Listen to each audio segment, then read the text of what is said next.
ఓం శ్రీ గురుభ్యో నమః. ఓం శ్రీ మాత్రే నమః.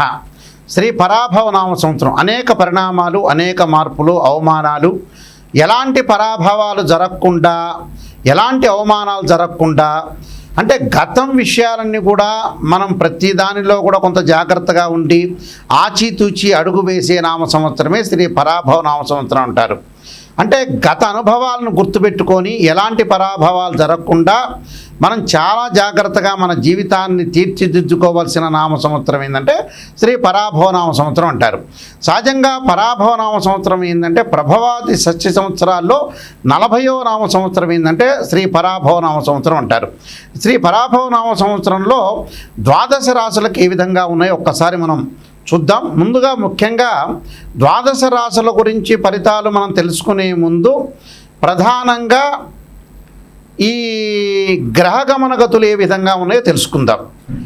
దీనిలో ప్రధానంగా మనకి జూన్ 1వ తారీఖు వరకు కూడా గురువు మిథున రాశిలో సంచారం చేయటం, ఆ తర్వాత 2వ తారీఖు నుండి మరి అక్టోబర్ 31వ తారీఖు వరకు కూడా కర్కాటక రాశిలోను, 31వ తారీఖు నుంచి గురువు అతిచారంలో మరి సింహరాశిలో సంచారం చేయటం, డిసెంబర్ 18 వరకు కూడా, డిసెంబర్ 18 తర్వాత 18 నుండి మరి సింహరాశిలో వక్రస్థితిలోకి గురువు వెళ్ళటం జరుగుతుంది. అలానే శని యొక్క బలాన్ని మనం చూసుకునేటట్టయితే శని మీనరాశిలో ఉండటం, జూలై 25వ తారీఖున మళ్ళీ వక్రస్థితిలోకి వెళ్ళిపోవటం, రాహుకేతువులు వచ్చేటప్పటికి రాహు కుంభరాశిలో 6వ తారీఖు వరకు ఉండటం, 7వ తారీఖున మకర రాశిలోకి, అలానే ప్రధానంగా కేతు వచ్చేటప్పటికల్లా సింహరాశిలో సంచారం చేయటం 6వ తారీఖు వరకు కూడా, 7వ తారీఖున వచ్చేటప్పుడు కర్కాటక రాశిలో సంచారం చేయటం, రవి బుధ శుక్రగ్రహాలు 30 రోజుల పాటు ఒక రాశి నుంచి మరొక రాశికి మారటం, కుజుడు 45 రోజుల పాటు, చంద్రుడు 2.5 రోజుల పాటు ఉంటాడు. ఇవన్నీ కూడా గోచారరీత్యా చెప్పబడే ఫలితాలు అంటారు. గోచారరీత్యా ఈ మేషాది ద్వాదశ రాశుల వాళ్ళకి ఏ విధంగా ఉందో ఒక్కసారి మనం తెలుసుకుందాం. వృషభ రాశి వారికి శ్రీ పరాభవ నామ సంవత్సరంలో ఏ విధంగా ఉండబోతుందో చూసుకునేటట్టయితే 5 ఆదాయంగా ఉంటుంది, 14 ఖర్చుగా ఉంటుంది, 5 రాజ్యపూజ్యం, 4 అవమానంగా ఉంటుంది. ఈ వృషభ రాశి వాళ్ళకి ప్రధానంగా కృత్తికా నక్షత్రం 2, 3, 4 పాదాల్లో జన్మించిన వాళ్ళు, అలానే రోహిణి నక్షత్రం 1, 2, 3, 4 పాదాల్లో జన్మించిన వాళ్ళు, మృగశిర నక్షత్రం 1, 2 పాదాల్లో జన్మించిన వాళ్ళందరూ కూడా వృషభ రాశి జాతకులు అవుతారు. ఈ వృషభ రాశి వాళ్ళకి ప్రధానంగా మనం చూసుకునేటట్టయితే ఏ విధంగా ఉండబోతుందంటే బంధుమిత్రులతో కలహాలు రాకుండా చూసుకోవాలి, అలానే ఆరోగ్యపరంగా ఎలాంటి ఇబ్బందులు కలగకుండా చూసుకోవాలి. దీర్ఘకాలిక వ్యాధులు ఉన్న వ్యక్తులు కానీ, అలానే దీర్ఘకాలిక వ్యాధులు రాబోతున్న వ్యక్తులు కానీ కొద్దిగా జాగ్రత్తగా ఉండాలి. అంటే ఆరోగ్యపరంగా ఇబ్బందులు లేకుండా చూసుకోవాలి. అలానే కొంత డబ్బులు ఖర్చు అయ్యే అవకాశం ఒకటి ఉంటుంది, భూలాభం కలిగే అవకాశం, భూములు పొలాలు ఇళ్ళు కొనుగోలు చేస్తారు, కార్యసిద్ధి జరగటం ఒకటి, అలానే పుత్ర కడత్ర లాభాలు కలగటం ఒకటి, శుభ కార్యక్రమాలకి ధనాన్ని ఖర్చు చేస్తారు. వాళ్ళ ఇంటిలో ఏమిటి మరి మాకు అంత లాభం ఉంది, 5 ఆదాయం వస్తుంది, 5 14 ఖర్చు వస్తుందంటే పిల్లల యొక్క పెళ్ళిళ్ళు చేస్తారు, వాళ్ళ యొక్క చదువులు ఖర్చు పెట్టే అవకాశాలు ఖచ్చితంగా ఉంటాయి. అలానే పొలాలు, అగ్రికల్చర్ ల్యాండ్, భూములు కొనుగోలు చేసే అవకాశం ఉంది. కాబట్టి వాళ్ళకి చరాస్తి కాస్త స్థిరాస్తిగా మారిపోయే అవకాశాలు, విదేశాలకు వెళ్ళే అవకాశాలు కూడా ఖచ్చితంగా ఉంటాయి. అలానే మానసికంగా ఆందోళన పడే అవకాశం, ధనధాన్య వృద్ధి, కార్యసిద్ధి, బంధుమిత్రులతో సహకారం, వృత్తి వ్యాపారాల యందు లాభాలు, విందులు వినోదాల్లో పాల్గొనే అవకాశాలు ఎక్కువ ఉండటం, సంతోషము సుఖము, విద్యార్థులకు మంచి కాలం అని చెప్పుకోవచ్చు. వివాహ ప్రయత్నాలు ఫలించే అవకాశాలు ఖచ్చితంగా ఉన్నాయి. దానిలో ప్రధానంగా మనం చూసుకునేటట్టయితే ఇంకా డీప్గా వెళితే కృత్తికా నక్షత్రం 2, 3, 4 పాదాల్లో జన్మించిన వ్యక్తులందరికీ కూడా బంధుమిత్రులతోటి విందులు వినోదయాత్రలు చేయటం, ఆకస్మికంగా శుభయోగము, స్థానచలనము, గౌరవ మర్యాదలు వృద్ధి చెందే అవకాశాలు, శుభ కార్యక్రమాల యొక్క సిద్ధి జరిగే అవకాశాలు ఎక్కువ ఉంటాయి. అయితే వీళ్ళు తప్పకుండా దత్తాత్రేయ స్వామి యొక్క పాలన చేయాలి. దత్త హోమము, దక్షిణామూర్తి హోమాన్ని, గురువుని పూజించటము, అలా సంకష్టహార వ్రతాన్ని చేయటము, అలానే పౌర్ణమి రోజున క్షీరదానం చేయటం చాలా మంచిది. ఇవన్నీ కూడా కృత్తికా నక్షత్రం వాళ్ళు చేయాలి. అలానే రోహిణీ నక్షత్రం వాళ్ళకు వచ్చేటప్పటికల్లా కొంత స్త్రీ మూలకంగా కొన్ని లాభాలు కలగటం, కొన్ని అనవసరమైన విషయాలకి డబ్బులు ఖర్చు పెట్టే అవకాశాలు, వృత్తి వ్యాపార రంగాల్లో కొన్ని ఇబ్బందులు రాకుండా చూసుకోండి.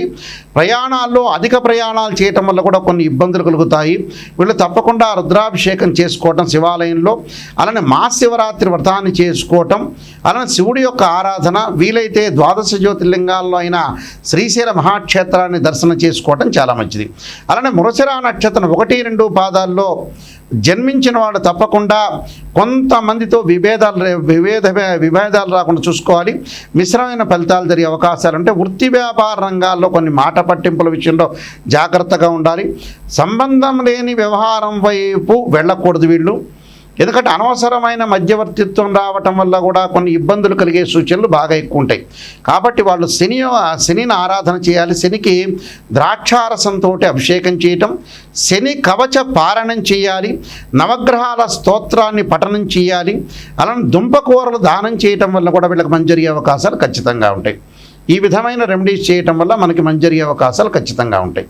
ఇవన్నీ కూడా గోచార రీత్యా చెప్పబడే ఫలితాలు అంటారు. అంటే this is the transit system అంటారు.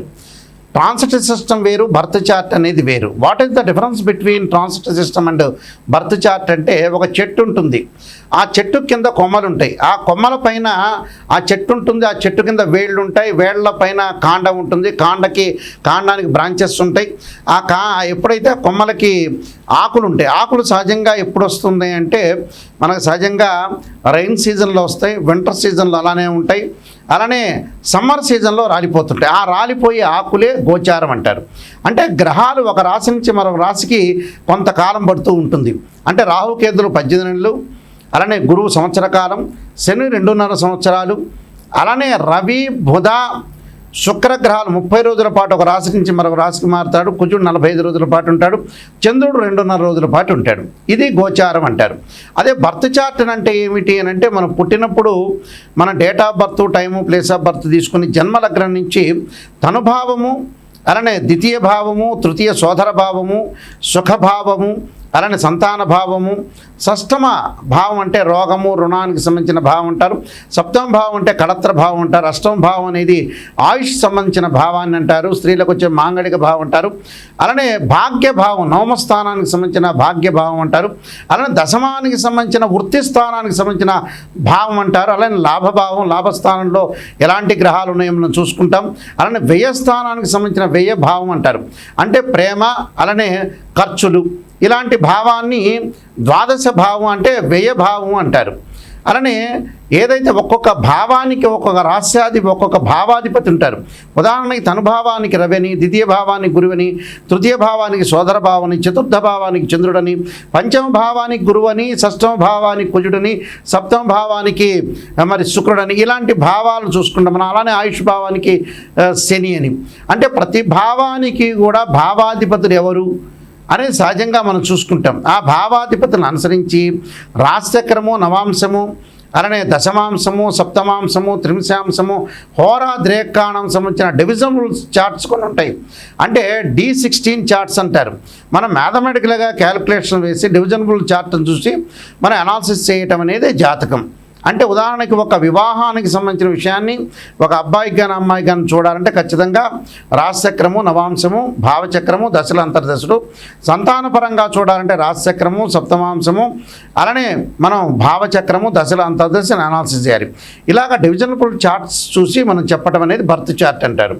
అంటే గోచారం ఎప్పుడు కూడా 20% మాత్రమే సపోర్ట్ ఉంటుంది, బర్త్ చార్ట్ అనేది 80% సపోర్ట్ మాత్రమే ఉంటుంది. ఎందుకని గురువుగారు, నాయకంటి గారు ఇలా చెప్పడానికి కారణం ఏంటి అంటే, బర్త్ చార్ట్కి మనం ఏదైతే గోచారానికి సంబంధించిన విషయాలు ఎందుకు గోచారం చెబుతున్నారంటే, అదృష్టం అనేది ఏ విధంగా ఉండబోతుందో మనకు తెలియదు. ఒక నిమిషంలో అదృష్టం కలగవచ్చు. అంటే మన లైఫ్లో ఎప్పుడు కూడా ఒక నిమిషంలో ఎంత కృషి చేసినా కూడా ఆవగింజంత అదృష్టం అనేది ఉండాలంటారు. ఆవగింజంత అదృష్టమే మన జీవితంలో లైఫ్లో గోచారం అంటారు. ఈ గోచార పరంగా మనం ఏ విధంగా చూసుకోవాలి. ఖచ్చితంగా కొన్ని ప్రత్యేకంగా మీకు రెమెడీస్ చెప్పబోతున్నాను. ఆ రెమెడీస్లో ప్రధానంగా మీరు చేయాల్సినవి ఏమిటి అని అంటే, ఉద్యోగపరంగా ఇబ్బందులు కలుగుతున్న వ్యక్తులు ఎవరైతే ఉంటారో సూర్యుడి యొక్క ఆరాధన చేయాలి. ఆదిత్యాయుధే సహస్రమూర్తాయ ధీమే తన్నో సూర్య ప్రచోదయాత్ అనే మంత్రాన్ని చక్కగా చదువుకోవటం, గోధుమలు దానం చేయటం చాలా మంచిది. అలానే మానసికంగా ఆందోళన పడుతున్న వాళ్ళు క్షీరపుత్రాయుధి అమృతతత్వాయుధీమే తన్నో చంద్ర ప్రచోదయాత్ అని చంద్రుడి యొక్క ఆరాధన చేయటం, అలానే మనం బియ్యాన్ని దానం చేయటం వల్ల కూడా మంచి జరుగుతుంది. అలానే వాహన ప్రమాదాలు జరగకుండా, కోర్టు సమస్యలు రాకుండా, వివాదాలు అన్నదమ్ముల మధ్యలో సఖ్యత అనేది చాలా ఇంపార్టెంట్ కాబట్టి ఎలాంటి ప్రాబ్లమ్స్ అన్నదమ్ముల మధ్యలో రాకుండా ఉండటానికి అంగార గ్రహాన్ని ఆరాధన చేయాలి. రాహుకాలంలో దీపం పెట్టడం, అంగారకాయుధే శక్తి హస్తాయుధీమే తన్నో భౌమ ప్రచోదయాత్ అనే మంత్రాన్ని, అలానే ధరణీగర్భ సంభూతం విద్యుత్కాంతి సమప్రభం కుమారశక్తి హస్తంచ మంగళం ప్రణమామ్యం అనే మంత్రాన్ని కూడా చక్కగా చదువుకోవటం, కందులు ఎర్రని వస్త్రాన్ని దానం చేయడం చాలా మంచిది. అలానే బుధగ్రహం యొక్క అనుకూలత లేకపోతే విష్ణు సహస్రనామం పాలన చేయటం, పెసలు దానం చేయాలి. అలానే ముఖ్యంగా విద్యార్థులకు అనుకూలంగా ఉండాలంటే దక్షిణామూర్తి స్తోత్ర పాలన చేసుకోవటం ఒకటి. అలానే దేవగురువైన బృహస్పతికి సంబంధించిన శనగలు దానం చేయటం చేయాలి. అలానే ధనపరంగా ఇబ్బందులు కలిగే వాళ్ళు యక్షాయ కుబేరాయ వైశ్రవణాయ ధనధాన్యాధిపతే ధనం ధాన్యం సమృద్ధిమే దేహిమే దాపైస్వ అనే మంత్రాన్ని చక్కగా చదువుకోవాలి. అలానే వివాహం కాని స్త్రీ పురుషులు ఎవరైతే ఉంటారో అమ్మాయిలు వచ్చేయడం వరపాశుపతాస్ రుద్రాభిషేకం, అఘోర గౌరీపాశుపతాస్ రుద్రాభిషేకం, అబ్బాయిలు వచ్చేయడం కన్యాపాశుపతాస్ రుద్రాభిషేకం చేయాలి. అలానే ఆరోగ్యపరంగా ఇబ్బందులు కలిగేవాడు శరీరే జర్జరీభూతే వ్యాధిగ్రస్తే కళేబిరి ఔషధం జాహ్నవీతోయం వైద్యో నారాయణారి అనే మంత్రాన్ని చదువుకోవాలి. విదేశాలకు వెళ్ళలేని వాళ్ళు, ఇబ్బందులు పడుతున్నవారు తప్పకుండా రాహు యొక్క ఆరాధన చేయాలి. రాహుకాలంలో దీపం పెట్టడమే కాకుండా అర్ధకాయ మహావీరం చంద్రాదిత్యమర్ధనం సింహకాకర్ప సంభూతం తం రాహుం ప్రణమామ్యం అనే మంత్రాన్ని చదువుకోవాలి. ధనపరంగా ఎవరైతే ఇబ్బందులు పడుతున్నారో యక్షాయ కుబేరాయ వైశ్రవణాయ ధనధాన్యాధిపతి ధనం ధాన్యం సమృద్ధిమే దేహిమే దాపై స్వాహ అనే మంత్రాన్ని చక్కగా చదువుకుంటే వీళ్ళకి మంజరి అవకాశాలు ఖచ్చితంగా ఉంటాయి. ఇవన్నీ కూడా ప్రతిదీ కూడా మనం రెమెడీ చేసి ఎప్పుడైనా సరే జాతకం చెప్పించుకునే వాళ్ళు ఎవరైనా సరే మా దగ్గరికి వచ్చినప్పుడు నెగిటివ్ పాజిటివ్ రెండు కూడా ఆలోచన చేయండి. లైఫ్లో ఎప్పుడు కూడా పొగడటం కాదు, నిజాన్ని తెలుసుకుంటే మన జీవితం అనేది డెవలప్మెంట్ అయ్యే అవకాశం ఖచ్చితంగా ఉంటుంది. అందువల్ల ఖచ్చితంగా మా దగ్గరికి వచ్చేవాళ్ళు ఎవరైనా సరే నెగిటివ్ పాజిటివ్ రెండు చెప్పించుకోవాలి. ఎందుకంటే నెగిటివ్ చెప్పించుకున్నారనుకోండి ఎలాగ మనం డెవలప్మెంట్ చెందాలి, ఆ నెగిటివ్ను పాజిటివ్ చేసుకోవటం ఎలా అనే ఆలోచన చేస్తేనే మన లైఫ్ అనేది లీడ్ అయ్యే అవకాశాలు ఖచ్చితంగా ఉంటాయి. పొగట్టం ఏముంది, ఎప్పుడైనా ఎవరైనా మన పక్కింటి వాడైనా మనల్ని పొగుడతాడు. ఆ పొగట్టం ఏమి పెద్ద జ్యోతిష్యంలో అంతర్భాగమే కాదు. కాబట్టి జాగ్రత్తగా ఆలోచన చేయండి. మీరు తప్పకుండా నేను నెంబర్ ఆఫ్ ఆస్ట్రాలజీ బుక్స్ రాశాను. కాలసర్పయోగము, కాలసర్పయోగ చంద్రిక, రాహుకేతులు, ఛాయాగ్రహాలు, బృహత్పరిహార సింధు, సర్వదేవతా గోత్రులు పార్ట్ 1 పార్ట్ 2, పుత్రగణపతి వ్రతము, అలానే జాతక చంద్రిక, వివాహ మార్తాండము, స్వప్నశాస్త్ర ఫలదీపిక, ప్రొడక్షన్ ఆఫ్ ఆస్ట్రాలజీ, ఇలాంటి నెంబర్ ఆఫ్ ఆస్ట్రాలజీ బుక్స్ అని రాశాను. తప్పకుండా ఇవన్నీ రాజమండ్రి మోహన్ పబ్లికేషన్లో దొరుకుతాయి, లేకపోతే నా దగ్గరైనా దొరుకుతాయి. మీరు www.nayakanti.com కానీ www.nayakanti.in అనేది చూడండి. మేము వంశపారంపర్యంగా చెప్పే వ్యక్తులమి. ఖచ్చితంగా మీరు ఏ సందేహం ఉన్నా కూడా మా నెంబర్కి కాల్ చేయొచ్చు. నా నెంబర్కి కాల్ చేస్తే ప్రతి విషయాన్ని కూడా చెప్తారు. అయితే మా దగ్గర జాతకం చెప్పించుకున్న వాళ్ళు ఎవరైనా సరే నేను చెప్పిన విషయాన్ని మీరు వాయిస్ రికార్డింగ్ చేసుకోండి. వాయిస్ రికార్డింగ్ ఎందుకు చేసుకోమంటున్నానంటే కొన్ని జాతకాల్లో నెగిటివ్ ఉంటే పాజిటివ్ ఉంటాయి. మీరు రికార్డ్ చేసుకున్నారనుకోండి, గురువుగారు ఈ పదార్థం తినకూడదని చెప్పారు, నాయకంటి గారు ఇలా సూచనలు చేశారు అనేది నిజాన్ని తెలుసుకుంటారు. ఇప్పుడు నేను చెబుతాను, మీరు మర్చిపోతారు. మర్చిపోయిన తర్వాత ఏమవుతుంది, ఏదో చెప్పారు గురువుగారు బిజీగా ఉన్నారు అనుకుంటారు. కాబట్టి వాయిస్ రికార్డింగ్ అని మస్ట్. ఏ విషయాన్నైనా సరే నాతో మాట్లాడచ్చు. ఆ స్క్రీన్ మీద స్క్రోలింగ్ అవుతున్న నెంబర్ ఉంటుంది, ఆ నెంబర్కి మీరు ఫోన్ చేసి మీరు తెలుసుకోండి. శ్రీ పరాభవనామ సంవత్సరంలో మీ అందరికీ కూడా శ్రీ పరమేశ్వరుడి యొక్క కరుణాకటాక్షం ఉండాలని ఆశిస్తూ సర్వే జనా సుఖినో భవంతు.